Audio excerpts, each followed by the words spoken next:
fireside chat, and the topic is finding inspiration and beauty within and around motherhood. This panel is moderated by Kristen Hall, who is the Executive Director of Mother Honestly.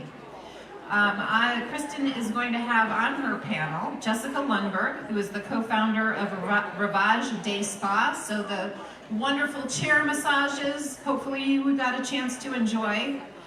She'll also have Elle Wayne, founder and CEO of Amelia George, which is maternity wear. I believe there was a booth for that. Farrah Merhai, who is the founder and CEO of Inspire Me Home Decor. And last but not least, Kumbi Adubogun, who is the founder and CEO of Perfect. Welcome, panel.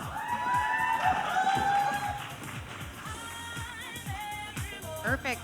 Hi, everyone. So glad you can join us. We are, as Cheryl mentioned, in the final stretch, so we're so excited to dive into the one I'm most excited about, which is finding inspiration in your daily lives and in motherhood.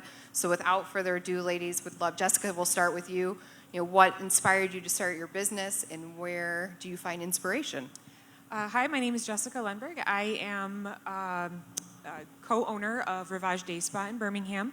I own it with my mom, and she is where I find my inspiration, and she is the reason why I am in the position I am today. She was pregnant with me working at the beauty shop at Jacobson. I don't know if anyone knows or remembers Jacobson back in the day. Jacobson's was amazing. So I was literally born into this industry because of her, and honestly, Ravage was just a thought one day, and it became reality, and it was definitely a lot of work, and we pretty much started it from the ground up. We started with 4 employees, and now we are past 45 employees. So that's pretty amazing. Incredible. Perfect. Elle, tell us about how you're balancing what you're doing and your new business. Is mic on? Hi. Hi, everyone. I'm on my 3rd coffee now, so I hope you all have your energy. My name is Elle. I work at the UN full-time in New York City, and I started my company when I was 7 months pregnant, just after perpetual uncomfortness during my pregnancy. I almost threatened my colleagues to open the window in the cold December in New York because I just felt so uncomfortable. On top of that, it's just how my son, after he was born, his skin was very irritated, and I started to realize that what I wear also affected him because I hold him all the time. And that was really the last straw for me to start something that, I strive to use only the natural and sustainable fabrics that really, make the pregnant women more comfortable and also make sure that the babies are well taken care of as well. So we do have a booth over there. If you haven't stopped by, please say hi, and I would love to, get to know you more and introduce a little bit more. Thank you. Hi, my name is Farrah Merhai, and I am a mom of 3 beautiful children who I am convinced are trying to get me gray hair by every day.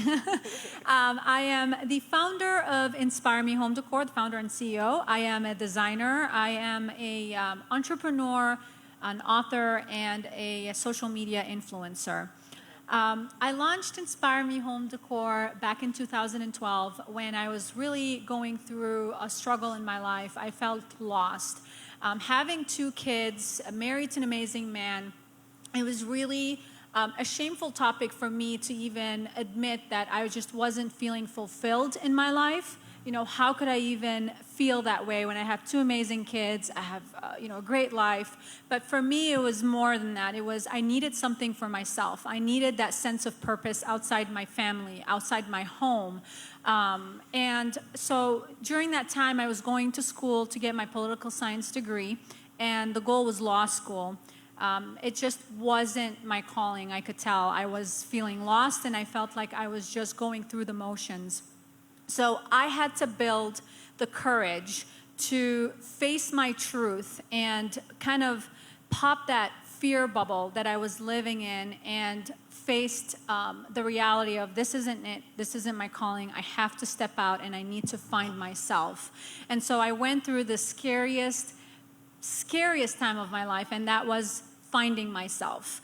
Who am I? What's my purpose? What do I want to do? What's my passion in life? And that's a phase in your life that you feel really lonely in because nobody gets you. And that's something you need to find out for yourself.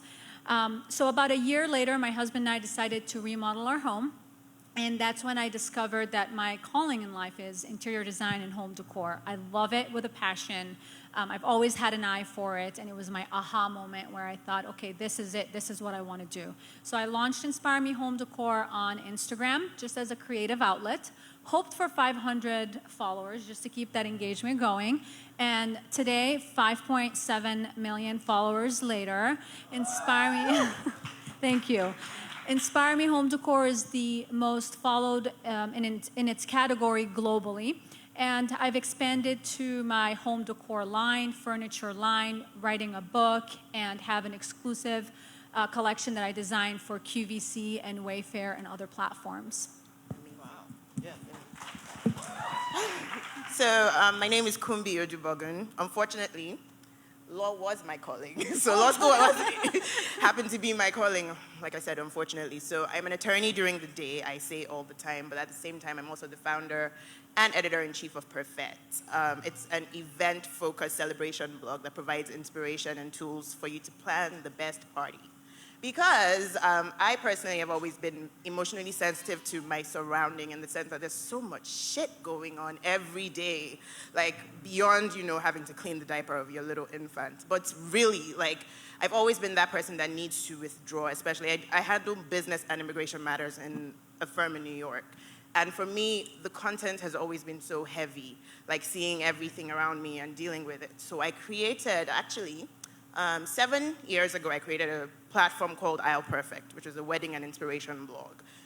That went on to be its own successful international publication, and that went on for years. And then this year, I decided to switch everything over into Perfect because I'm now a mom, thankfully, after 5 years of infertility, and it was just something that was growing in me in general. Sorry, I get really emotional every time, but in general, I just felt like there was so much inspiration that you could give yourself beyond the redundancy or the stress of everyday living. Every single person here is a mom, so you guys know firsthand how exhausting things can be. So for me, that was what Perfect has become. It's a platform and podcast that provides inspiration for your perfect fit, but also for help in trying to help you live your best damn life. Because as adults, we already go through enough, That's amazing. All of your stories are just so inspiring. And so what I'm so excited to do, it's our last panel, ladies. I want you to get involved. We're going to do rapid fire questions. You've got so much content here to ask these ladies. So we'll be walking around with some microphones before we wrap up this panel and go into the next keynote. So let's ask those great questions and find out a little bit more about these ladies, how they add inspiration and everything to their life. If I can borrow one mic, and then we'll switch them up. Questions? Who has some? Anyone? No. Come on. Here's one.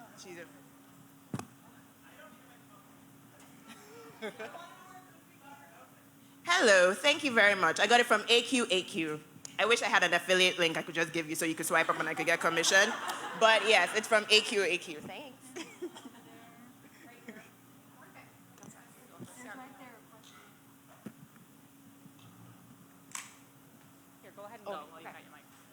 Hi, my name is Renata. Thank you guys so much for being here. I just had a question. When you were starting your businesses, can you talk about the early days you start a business and then you realize maybe you have to pivot or change, or the business is going in one direction that you might not be wanting it to go, or I don't know, just from a business standpoint, I would just love to hear your thoughts. I don't mind starting this conversation, but I actually signed our lease agreement and did not have anything as far as money to fund what we were going to do. So it was a kind of a holy shit moment. I put everything on the line, as did my entire family. How are we going to do this? And we just kept thinking, honestly, the best way to do this is to be an investor to ourselves. It was really hard not to get anybody else involved. And for us, that was a pivotal moment for us to say, how do we do this? How do we get started without asking for help from anyone? So that's what we did. I mean, we really just took everything together, put everything together, all of, it was my mom and I and, my husband and my brother, and we just kind of put everything together that we could, our houses, whatever we could to come up with the funds, and really just started getting it going in that sense. And it was, I came from a job before we started this that was extremely, unfortunately, dark and abusive. And it was, for us, we just really wanted to make a difference. And, self-care and self-awareness is now just a part of that, but it was one of those things for us that, keep your eye on the prize and make sure that, we remember that this is where we started and why we're doing this. Wow. That's a great question, by the way, because I seriously wish someone had kind of given me that insight before I started and launched my own business. Yes, I grew my platform and I had a huge following, but I wanted more than that. I wanted to have a product line. I wanted to extend and not be recognized as just another Instagram account on Instagram, another page. So I wanted to evolve, which I think everyone should have that mentality in this world, is how do you evolve, how do you grow? So aside from my licensing deals and having my product line, I also launched my own online website where we have curated products, and it's been doing amazingly well. But you need capital for that. You need to buy inventory. You need to do all of that. So everything that I've done is self-funded, which is a proud moment for me because I definitely didn't want anyone coming in and help me. But I will tell you this, it is a learning experience. Every day is a learning experience. Every day there's going to be issues that you're dealing with, but it's about how you take a look at it and how you view it. It's about perspective. Are you, a lot of people could call it mistakes. A lot of people could see it as a headache. A lot of people could see it as, heartache. But I personally see it as a learning experience. What is working? What is not? How do I evolve from there? What do I take that's working and using it to really fuel the business and make it bigger and scaling it, and how do I take things that aren't working and throwing it out? Yes, things are going well now, but I can't tell you that it wasn't free of mistakes, of stumbles, of falls, of crawling into a fetal position and crying my eyes out and wondering what the heck am I doing? And that's only normal. That's how you grow as a person, and that's how you grow as a business, and it's all part of the journey, and I wouldn't want it any other way because that's why I'm here.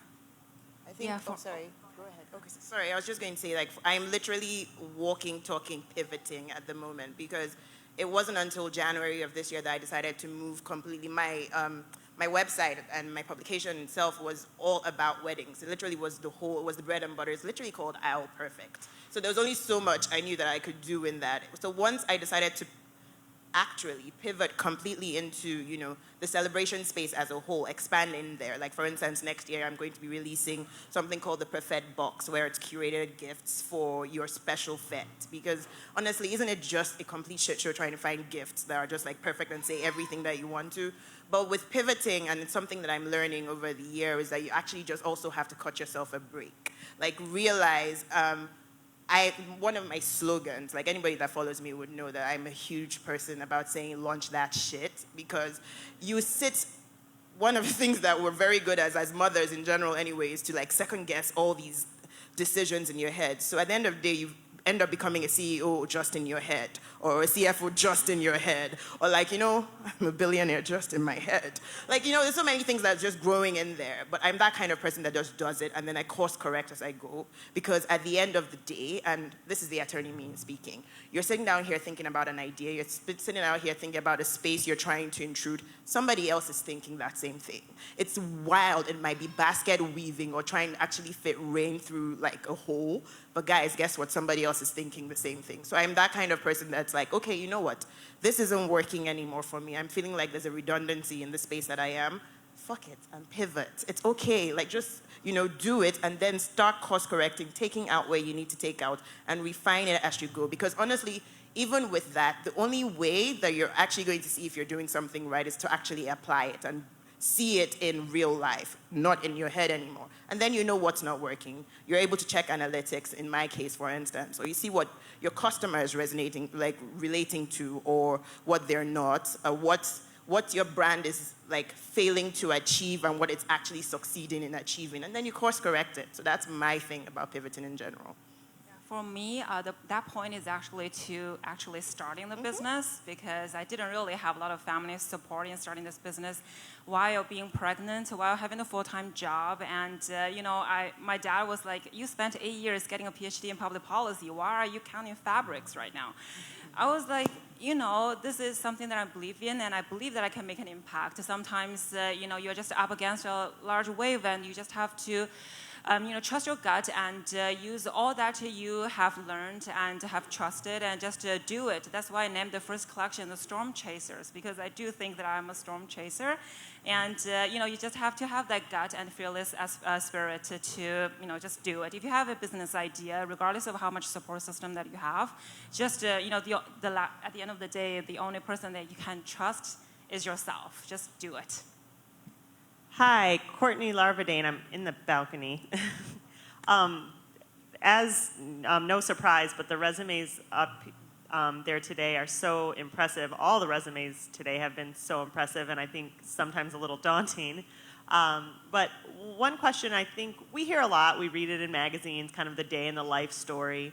But specifically, those of you who have full-time jobs or have had full-time jobs while starting these businesses, or even not, just having obviously families and trying to start a business, what does, and I'm going to take a variation to the typical day in your life look like, but what does a really hectic, crazy, ridiculous day look like, and how do you do it, and what gives? What's the big thing in your life that gives?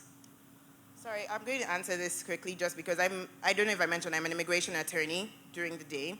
I think what a hectic day looks like is your client, stupid or not, decides that he's going to, commit a crime and not let you know. And then decides to drive in the wrong direction and gets picked up by ICE. So, and then lets me know that, you know what, Kumbi, my bad, sorry. I also have a pending case in another state. I think I'm getting deported. At the same time, you're scheduled to speak at a conference and you're not in the office, with the file in hand. And at the same time, your son has a ridiculous fever. So that's a good day, I guess. And honestly, what I've decided to do in this kind of situation is give myself a break, because I realize that going insane is probably not the best thing for everybody. Anybody that knows me knows I'm super emotional anyway, in general. And I'm not saying that my emotions go from happy to sad in, ranges. So I had my freak out moment for 1 minute and, get everything. But then it's always in those moments that I ask for help, because I'm Nigerian, and one of our favorite phrases, I can't come and die. I can't. This is who I am. So what I tend to do is prioritize which fire needs to be taken care of first. Thankfully, my son has another parent who happens to be a pediatrician, so that's really on him. He can deal with that. Secondly, that client that was getting deported didn't tell me that he was leaving New York, and he was actually in Detroit. So I'm not admitted to practice law in Detroit. As an immigration attorney, I can practice anywhere, but I'm not there. So then I'm now speaking to, I try and lean on my network at that time, people that are able to do things where my arms cannot reach, because your arms at the end of the day can only reach so far, and you have to be able to lean on other people and at least bring other people in. I'm the queen, I was telling Omoye, actually, I'm the queen of delegation and delegating in general. So if there's something that I can outsource at that moment to make my life easier, I run for it immediately. So somehow, he's still here, so he's fine, I guess. And everybody's okay. I work in my business, full time, but being a mom of 3, and then working on different things all in one day, it's a lot. I think it's a lot for everyone, and there's just, there's different ways that we kind of take care of it and the way we balance it. One of the main questions I always get from other women is, how do you balance it? And I always say, I just take it one day at a time, and it takes a village. So it's very important, speaking to the delegation, it's very important to delegate work. I have an amazing team at work that I work closely with, but when I'm not there and having to stay at home with my son who's had a fever and been coughing, it almost sounds like he's coughing out a lung all night long, and I'm exhausted the next day, I can stay with him and be the mom that he needs me to be while I have an amazing team in the office, taking care of things for me. But then I also have my parents who help me out. They live 5 minutes away. So when I need to go to the office, and they can come and take care of him. A busy day for me just starts 6 a.m. in the morning. I usually go to sleep at midnight. But start at 6 a.m. in the morning, wake up with all 3 kids, breakfast, send them out to school, head to work. At work, I'm literally working all day long so I'm in the office around 8:30 in the morning, finish at around 6 p.m., come home. My kids are already home with my parents. We have dinner together. My parents head out. My husband and I are now dealing with cleaning, putting things away, getting things ready for the next day, homework, kids fighting, kids arguing, meltdowns, putting them down, and then going back to doing some more work, catching up, and then lights out by midnight. That's my day. Well, as a first-time mom to a 6-month-old boy, I don't know what a non-hacker day is to anybody. I mean, you guys have like 3-4 kids. You're like my heroes, really. But they're old. My kid is almost 2. It's just 1. Yeah, they're still old.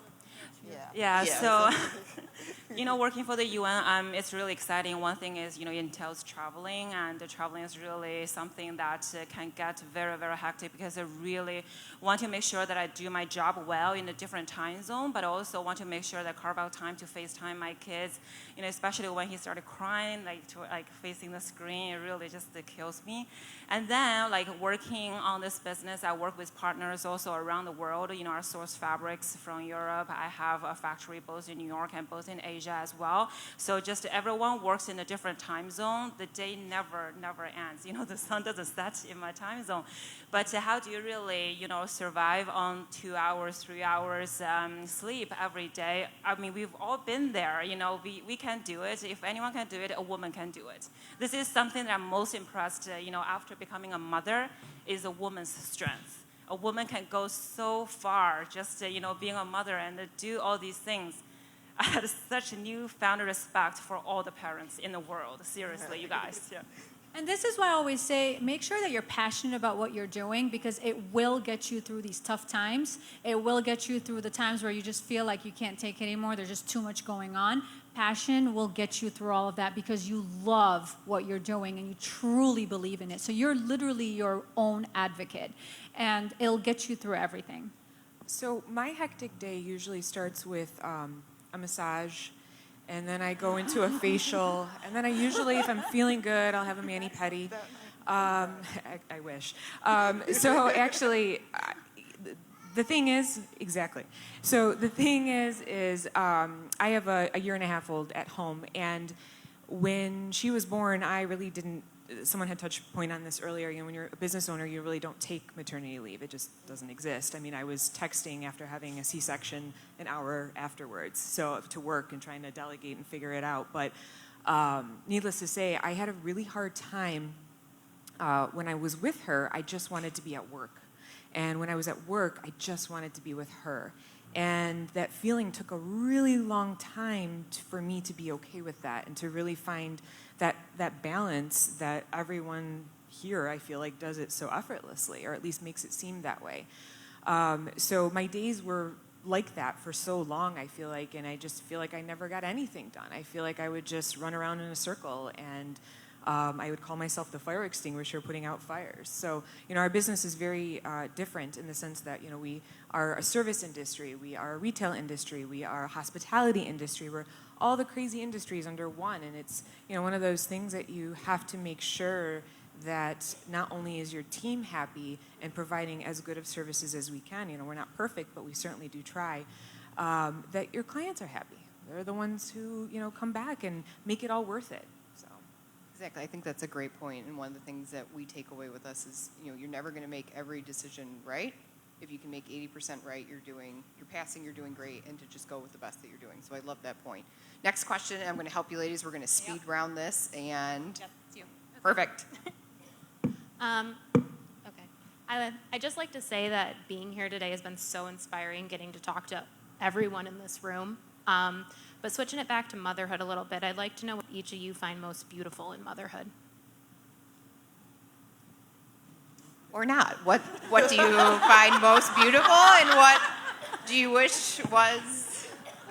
Since I already touched on like a woman's strength, I think it is really something that I think is the most beautiful about being a mother. You know, like when I think about, I'm so strong that I only slept for 2 hours and I'm still functioning today. But I just want to share this one story. When I went to the biggest, like the world's biggest refugee camps in Uganda, and UN has a program there to support the refugee women. And there was this one pregnant woman who shared her story. I mean, her husband got slaughtered right in front of her while she was crossing the border from South Sudan, and then she was carrying the belly. She was coming to Uganda and tried to get some food and try to get some water. I mean, they haven't even had real food. She was eating garbage on her way here. And speaking of the strength, she was doing this just for herself. I don't think so, because she has a baby in her belly. And this is something that really shook me to my core. When you think about the mothers in the world that are actually enduring so much pain, but they're still like going strong. They say, I'm strong. I will stay here. I will give birth to my child. I will do whatever I can to survive. And these are kind of the stories that really inspire me every day as a mother.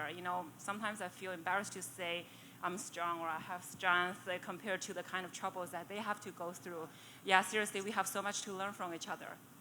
I think I find the most beautiful part of it is the camaraderie between me and other mothers. I love the fact, like I came to this last year and my daughter was 6 months old, and it felt so good that I wasn't alone in the way that I felt about things, or I didn't know what I was doing or where I was going, but I loved being my little girl's mom. And now, that she says mama 10 times more than dada, I kind of like that. So it's one of those things that, the beautiful part about it is being part of this amazing tribe of women and motherhood for me. I mean, not to be all, sentimental, but it's just one of those things that you really don't understand until you are in that position. And it's pretty cool. I personally have loved who I've become through motherhood. We were talking, some ladies were up here, amazing ladies were talking about motherhood, and it's definitely not, rainbow and unicorns, and that's definitely the truth. But through it all, I've grown as a human being. I've learned compassion. I've learned what the true meaning of love means, to the point where it hurts. And I've learned what sacrificing for someone else means. And it's also turned me into someone that I am proud to look at in the mirror, because I am raising 3 amazing human beings. And I hope every single day that I'm doing the best that I can in raising them. I've learned to be easy on myself, because when I first had my children, I always had that mommy guilt. It goes around with you no matter what. It's always there. But I've learned to also love myself enough to go easy on myself, and that I don't need to be the perfect mom for them. In their eyes, I am the perfect mom. I just need to put my best foot forward and give them all the love that they need and always be there for them. And that, for them, is enough. So that's what motherhood's for me, and, that's what it's done for me. I think going off of that, actually, I think that becoming a mother, it's transformative, like beyond anything else. And even to take it a step further, like regardless of, what your experience is, like, with childbirth or with adoption, with any process, like when you become a mother and through that process, it gives you, even if it's like from a high to a low with like PPD and everything, there's a time where there's a reflective moment for you. With any mom, I feel like everybody knows, and you might not even be there yet, or when it hits you, it's something where you begin to look within yourself to try and prioritize what truly makes you happy.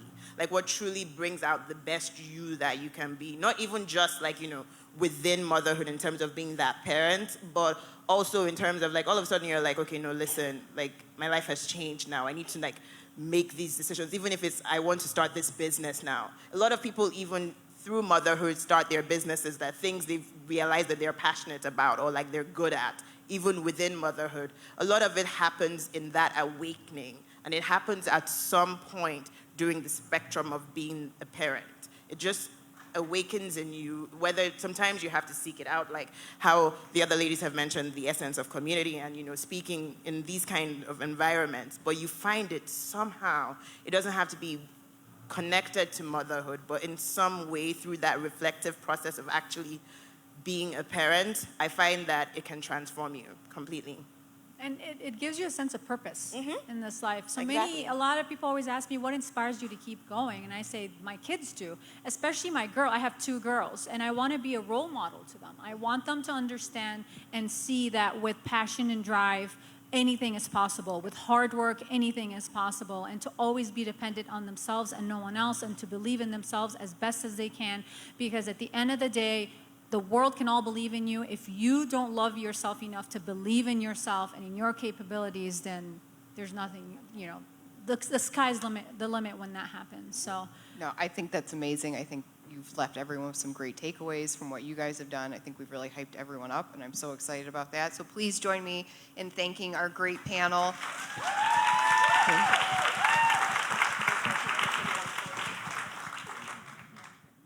I feel like that was a drop the mic moment.